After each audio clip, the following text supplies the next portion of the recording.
जाक वाली खाली बतियाई बोलेली माँ जाक वाली दिलवा ले गइल पियर की फराक वाली दिलवा ले गइल पियर की फराक वाली दिलवा ले गइल पियर की फराक वाली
खाली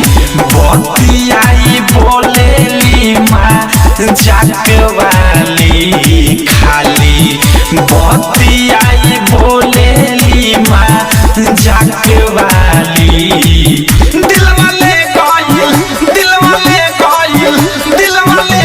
पियर की फराक वाली दिलवा ले गइल पियर की फराक वाली दिलवा ले गइल पियर की फराक वाली।